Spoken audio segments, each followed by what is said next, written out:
Silakan. Bang Meme, kira-kira memang betul bisa jadi gendeng atau cuma Bang Meme? Kalau saya dikatakan gendeng itu terserah dari Pak Jody, tetapi saya berbicara sesuai dengan dalil yang tertulis di dalam Alkitab, Pak.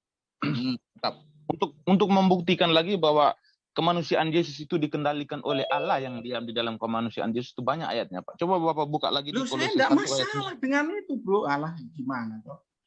Coba yang jadi masalah itu ilahinya tidak dikendalikan oleh Allah Bapa. Betul. Tapi manusianya dikendalikan oleh Allah Bapa. Ini apa ini? Ajaran gendeng ini. Gendeng. Betul itu. Kok gitu? Coba, kan yang mau tadi dibuktikan, silakan buktikan gimana. Setuju Bang Jody, setuju. Ya. Setuju Bang Jody. Jujur Bang Jody nih. Coba dibuktikan gimana caranya itu manusianya dikendalikan tapi ilahinya tidak dikendalikan gimana? Bagaimana rumusnya itu? Kata orang Banjar ini pacah rumus kayak ini nih. Ya, saya sudah menjelaskan analogi tadi sudah paling gampang ya. Tetapi kalau memang teman-teman tidak memahami, saya juga tidak memaksa. Analogi tadi kan itu sudah paling gampang itu, Pak. Padahal itu sudah masuk akal ya. Oh bagus. Ya lanjutkan saja. Coba kita buka Kolose 1 ayat 19. Apakah benar Bapak ini diam di dalam Yesus, Pak? Oke. Kolose 1. Itu nggak jadi perdebatan kita, Bro. Aku tuh sudah lama diskusi dengan orang Wane, Samuel. Iya, kira-kira perdebatan kita ini apa, Pak Jody kira-kira? Bapak mengatakan tadi bahwa Yesus itu mempunyai pribadi berbeda dengan Allah, dua pribadi mempunyai kehendak masing-masing. Saya katakan iya dari sisi kemanusiaannya memang benar. Tetapi dari sisi keilahian yang diam di dalam kemanusiaan Yesus, dia mempunyai satu kehendak dengan Bapa. Itu yang Bapak harus pahami dulu. Tak kasih tahu ya. Bahasa-bahasa membuat gendeng orang ya, itulah yang sedang kita lawan gitu loh.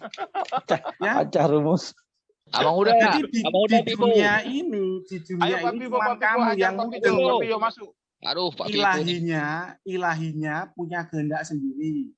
Tapi kemanusiaannya itu dikendalikan Bapa. Itu gimana memahami kayak gitu? Iya, gimana memahaminya? Benar juga sih, Pak. Iya, kalau saya memberikan analogi ketika manusia dirasuki oleh iblis, apakah ketika iblis sedang diam di dalam kemanusiaan Yesus, dalam manusia itu nggak ada ilahinya, Bro. Bentar, Pak, saya memberikan satu analogi, Pak. Saya memberikan satu analogi. Ini kan perkataan Yesus sendiri, Pak. Saya tidak bisa membantah, Pak. Tetapi saya memberikan satu analogi yang gampang supaya Bapak pahami. Ketika manusia dirasuki oleh iblis, yang dikendalikan manusia tersebut adalah iblis. Coba gini aja lah. Tanya salah satu orang di sini, selain kamu, yang bisa memahami. Ilahinya tidak dikendalikan oleh Bapa. Ya. Manusianya dikendalikan oleh Bapa. Itu gimana? Memahami semacam itu. Benar, Bang. Pak Pipo. Doktrin gendeng seperti itu gimana cara memahami? Tolong saya dibantu. Sekarang saya bertanya kepada Bapak, Pak. Begini, Pak. Ketika di zaman Musa, Bapak itu gini loh. Yang menganggap tidak paham kan cuma aku. Kamu menganggap yang tidak paham cuma aku. Itu kan. Dan aku memang nggak paham. Karena bagiku itu hanya teori orang gendeng. Nah, sekarang aku tanya orang-orang lain. Ya, siapa tahu memang paham gitu loh. Dengan apa yang kamu jelaskan. Ilahinya tidak disetir Allah Bapa, tapi manusianya disetir Allah Bapa itu gimana coba memahami seperti begini itu? Pak, begini Bapak salah memahami apa yang saya jelaskan. Tolong di-mute dulu itu. Tolong di-mute ya kan. Di-mute dulu yang noise. Bapak salah memahami itu, Pak. Begini, Pak, penjelasan dari saya, Bapak harus betul-betul dengar, Pak ya. Kami mengimani Yesus itu mempunyai dua sisi. Dari sisi kemanusiaan dan juga dari sisi keilahian. Dari sisi keilahian ini di mana sebenarnya? Manusia tidak akan pernah melihat ilahi. Tetapi kok manusia bisa percaya bahwa di dalam Yesus ada ilahi? Perkataan Yesus. Bukan kami yang berkata, tapi Yesus yang berkata bahwa Bapa yang diam di dalam aku. Bentar, Pak. Kalau doktrin Wanes itu Yesus disetir oleh Bapa itu nggak ada perdebatan. Aku tuh nggak ada masalah dengan itu. Mohon tolak ke tepi. Dan satu lagi. Bentar, Pak, saya jelaskan dulu baru Bapak. Tolong di-mute dulu, tolong di-mute. Bola sepak tanah air agar. Jadi begini, Pak, saya jelasin. Bapak jangan potong dulu, Pak ya. Nanti sebentar baru boleh Bapak potong ya. Iya, tolong jangan dipotong dulu, Pak. Jadi kita dengar dulu. Kami mengimani Yesus itu mempunyai dua sisi. Dari sisi kemanusiaan dan dari sisi keilahian. Lalu Bapak akan bertanya, dari mana kalian tahu bahwa Yesus itu ilahi? Perkataan Yesus, Pak, bukan perkataan kami. Kalau dari sisi kemanusiaan, ya Yesus manusia, Pak. Lalu dari mana sisi lain? Dari perkataannya, Pak. Di Yohanes 14 ayat 10 tadi, Pak. Bahwa Bapak diam di dalam dia, Pak. Dia yang melakukan pekerjaan. Tapi Jadi itu tidak mengatakan dia ilahi. Jadi manusianya Yesus ini dikendalikan oleh Allah yang diam di dalam kemanusiaan Yesus. Dia yang melakukan pekerjaan. Pekerjaan bisa menghapus dosa orang, memvonis orang masuk surga, itu adalah Bapak yang diam di dalam Yesus. Sama ketika di zaman Musa, Pak. Bapak diam di dalam api, Bapak diam di dalam awan. Awan dan api dikendalikan oleh Bapak yang diam di dalam awan itu. Berbicara dengan Musa, Pak. Saya sulit memahami. Bisa dipahami, Pak Jody? Oke, saya jelaskan secara Itu detail. doktrin Wanes ya. Aku enggak pernah ada masalah dengan doktrin Wanes. Pak, ini itu bukan doktrin doktrin Wanes, Pak. Bapak Enggak ada yang salah masalah memahami. gitu loh, bahwa anak itu dikendalikan bapaknya, enggak ada masalah, enggak ada problem. Bukan. Anak tidak pernah Bapak dengar dulu pemahaman penjelasan saya, Enggak Pak, ada ya. problem aku dengan doktrin itu. Begini, Pak, Bapak dengar dulu penjelasan Aku saya. itu lama, 1 tahun di grupnya Zoom-nya Wanes itu. Ya hampir 1 tahun, enggak ada masalah. Bang Meme, Aku menghargai pendapat mereka. Bang Meme Wanes atau enggak? Begini, Trinitas, Bang, Bang Meme. saya Katolik Trinitas. Saya jelaskan dulu biar Bapak Jody ini paham, nanti boleh Bapak Jody potong ya. Jadi begini, Pak. Tuhan yang kami iman itu adalah Allah Bapa yang diam di atas kerubim. Lalu yang turun ke bumi untuk melakukan pekerjaan ini siapa? Itu adalah Sang Firman. Sang Firman ini disebut Allah Putra. Sang Firman sebelum kedatangan Yesus, Sang Firman ini melakukan pekerjaan apa saja. Sang Firman turun ke bumi berkomunikasi dengan Musa. Kadang-kadang Sang Firman ini turun ke bumi mengambil media supaya berkomunikasi dengan Musa. Itu supaya apa? Supaya terarah, Pak. Dia mengambil media api, media awan untuk berkomunikasi dengan Musa supaya komunikasi itu terarah, Pak. Ketika di zaman Yesus, Sang Firman tidak lagi mengambil media api dan awan, tetapi dia mengambil media manusia untuk berkomunikasi dengan ciptaannya secara intens. Itu, Pak. Jadi manusia Yesus dikendalikan oleh Sang Firman yang diam di dalam kemanusiaan Yesus. Ya memang benar. Sang Firman juga mengendalikan awan ketika berbicara dengan Musa. Sang Firman juga mengendalikan api ketika berbicara dengan Musa. Setelah melakukan pekerjaan di bumi, kemana Sang Firman, Pak? Yesaya 55 ayat 13, Pak. Apa kata Bapak yang bertata di atas kerubim? Firmanku kembali kepadaku tidak dengan sia-sia. Dia melakukan sesuai dengan apa yang ku kehendaki. Selesai, Pak. Selesai, Pak Jody. Gimana, Pak Jody? Meskipun saya juga tidak paham, tapi mungkin Pak Jody bisa memahami. Boleh nanya enggak? Ntar, belum selesai. Boleh ya? Belum final. Waduh. Kalau ditunda lupa pertanyaannya nih nanti nih. Ya udah, mau naik siapa nih? Mau naik sama siapa? Sama Bang Meme yang barusan jelasin. Udah ada tiket? Udah ada tiketnya belum? Siap, sudah. Oke. Belum. Oh, belum. Naik moderator tuh, moderatornya tuh. Mana moderatornya? Silakan Bang Jul, silakan bertanya. Saya mungkin Bang Jul bisa membantu. Bang Awi moderator ya. Izin ya Bang Awi ya. Silakan lanjut aja. Tadi Bang, bukan cuma saya. Jadi gini, 2 moderator. Kalau mau tanya ke Bang Meme, Bang Jody, silakan ke Bang Senso. Ya oke lah. Ya. Aku kalau apa namanya? Kalau panjang-panjang kali ininya mendingan gak usah nanya nih. Nanya apa enggak nih? Nanya dong. Nanya ya. Oke. Ya nanya. Izin ya moderator ya. Bang Meme. Tadi kan dijelasin kalau api itu sebagai media, awan itu sebagai media, terus manusia sebagai media juga. Saya setuju ini pendapat ini. Nah, sekarang pertanyaannya, api siapa yang nyembah api? Enggak ada. Awan siapa yang nyembah awan? Enggak ada. Nah, kenapa manusianya malah disembah gitu, Bang? Ini kontradiksi dengan apa yang barusan Abang sampaikan gitu loh. Silakan, Bang. Iya. Kami sebagai orang Kristen tidak pernah menyembah manusia. Yang kami sembah adalah ilahi yang diam di dalam kemanusiaan Yesus, yang melakukan pekerjaan atau melakukan karya keselamatan kepada umat manusia. Itu yang kami katakan Tuhan. Tetapi kemanusiaan Yesus dia hanya sebagai media. Makanya dari sisi kemanusiaan Yesus dia mempunyai gelar Rabi, Nabi, ataupun Mesias. Tetapi dari sisi keilahian yang diam di dalam kemanusiaan Yesus dia tidak mempunyai gelar. Lebih tambah pusing kan Bang Jul? Sudah, jawabannya sudah. Maksudnya saya masih nunggu jawaban. Artinya gini, mereka ini Bang Meme nggak menyembah manusia, yang disembahnya itu adalah keilahiannya yang ada dalam diri dia gitu. Ya kan Bang Meme? Benar. Tuhan Nah, yang diam di dalam kemanusiaan Yesus. iya. Tuhan yang diam di dalam api. Tuhan yang diam di dalam awan untuk berkomunikasi dengan ciptaannya. Baik. Kenapa Terima awan kasih, disembah ya? Kan Benar kalau juga, kita benar juga. kembali ke konsep Trinitas itu kan 100% manusia, 100% Tuhan. Kalau saya boleh menyimpulkan, mohon maaf kalau misalkan salah, mohon dikoreksi. Yang 100% Tuhan, yang 100% manusia itu adalah Yesus. Yang 100% Tuhannya itu adalah Allah, kan gitu. Nah, jadi kalau sudah yang mau ditujukan ini kan Allah nih kan, objek utamanya ini kan Allah, bukan manusianya kan. Kalau manusianya Yesus, nggak ada pertanyaan. Nah, begitu kita bicara sisi keilahiannya, tentunya kita bicara Allah di sini, bukan bicara Yesus lagi kan. Karena kan kalau kembali ke doktrin Trinitas, Bapa, Putra, dan Roh Kudus itu 3 pribadi yang berbeda.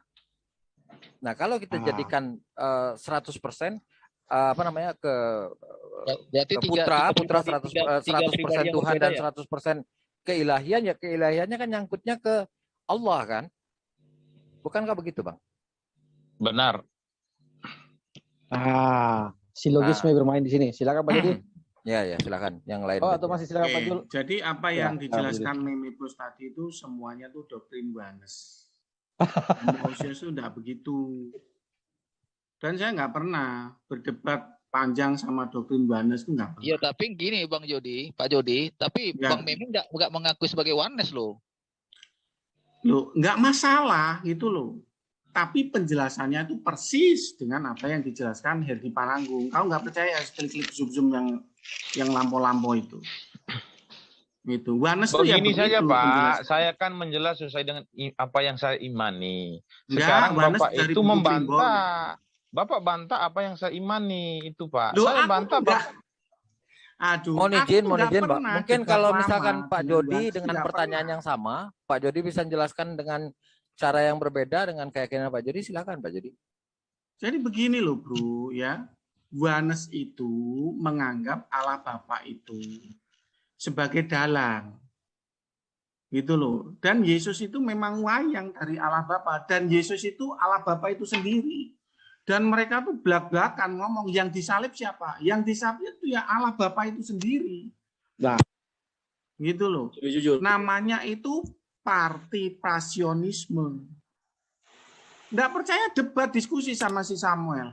Nah karena ya mereka tuh belak-belakan menyatakan imannya bercorak doktrin Yohanes, ya saya hargai. Saya hormati gitu. Makanya saya kalau diskusi dengan orang Yohanes nggak pernah panjang. Loh kok bisa begitu? Ya karena memang logis, tidak melawan silogisme. Jadi Allah itu memiliki kuasa, mampu membuat wayang, nggak masalah. Pak Jody, kalau tadi Bapak bilang logis, masih agak kurang masuk ke logis saya, ke logika saya masih kurang masuk. Ketika Loh, nggak apa-apa, itu kan pilihan iya doktrin. Pak, iya Pak, boleh Pak, gitu boleh loh, Pak, bro. silakan.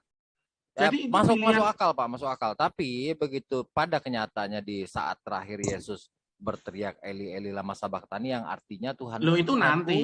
Ya maksudnya gitu. Itu nanti. Jadi kalau misalkan tadi Bapak bilang bahwa yang disalib itu adalah Allah Bapa itu sendiri, nah bagaimana ini kaitannya sama ini? Bagaimana? Loh enggak. Gini loh bro. Kita tuh hanya berdebat di dalam tataran silogisme dulu. Ya, saya dengan Yohanes itu di dalam silogisme itu cocok gitu loh. Enggak ada masalah gitu loh. Memang terkadang ya kami berdebat masalah Eloi dan sebagainya, tapi biasanya ya wis lah begitu. Saya tuh enggak terlalu istilahnya tuh intens dengan orang Yohanes begitu. Loh kenapa kok saya tidak intens dengan orang Yohanes? Penjelasannya jelas, clear. Walaupun itu berbeda banget dengan doktrin saya gitu, tapi itu secara silogisme itu istilahnya tuh kita tuh secara nalar tuh bisa menerima itu. Gitu, walaupun di dalam dalil itu kadang ada kontradiksinya. Itu nomor 2 lah. Gitu loh. Loh kok bisa begitu? Karena memang kita ini membuat doktrin subordinat itu bangkit, itu ingin menyelamatkan orang-orang Kristen. yang terpapar doktrin yang apa ya, membuat orang Kristen tuh jadi gendeng gitu loh. Silogismenya rusak. Itu yang pertama kali dulu kita pengen sadarkan. Oke, Bang Meme. Bang Meme. Saya boleh nanya sama Pak Jody nggak? Ya. Tunggu. Bang Meme dulu bertanya dulu. Bang Meme mau tanya mungkin. Saya yang bertanya.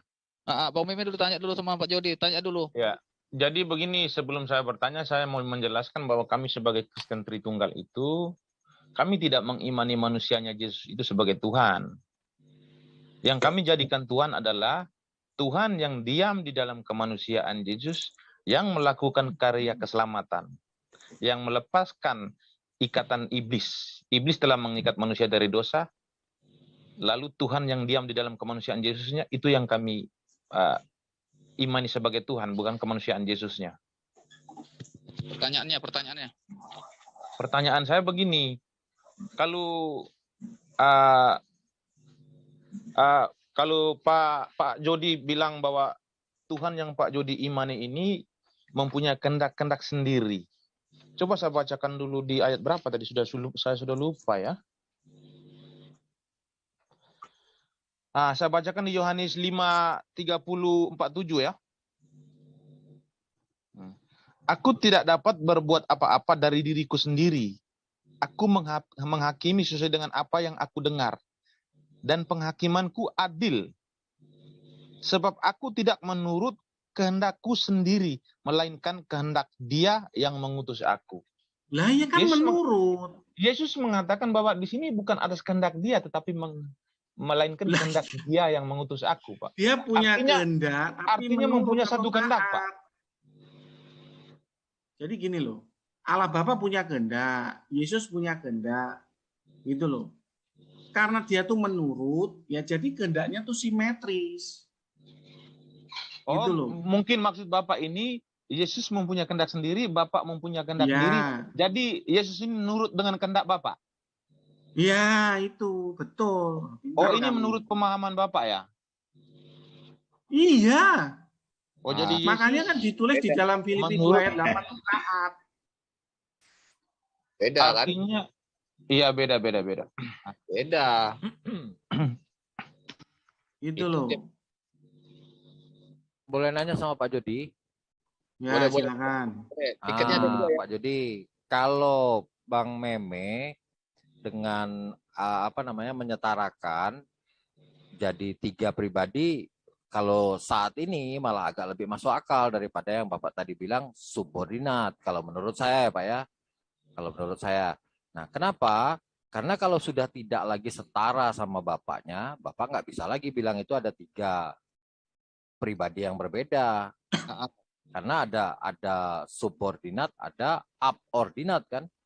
Kalau Trinitas jelas 3-3-nya setara. Berbeda dan setara kan gitu. Tulisannya tuh begitu. Jangan ke situ dulu, dia nggak. Iya, enggak maksudnya. Sehingga kalau misalkan dia menyamakan ketiga-tiganya itu adalah pribadi Tuhan, lebih masuk akal dalam hal ini maksudnya, Pak. Kalau Bapak bilang 2-nya subordinat, nah kenapa masih 3-3-nya dibilang 3 kepribadian Tuhan kan gitu, Pak. Cukup 1 aja yang atas yang dipakai. Enggak, jangan subordinat setara, jangan homoousios homoi. Kamu nggak bisa tanya subordinat itu kan bahasanya Bapak, Pak. Saya pakai bahasanya Bapak. Kan Bapak bilang subordinat, artinya ada yang di bawah, ada yang subordinat kan di atas. Dia belum mudeng. Masalah wayang aja dia nggak ngerti. Bukan itu yang dulu saya tanya. Aja, masalah wayang justru Pak Jody yang saya tanya.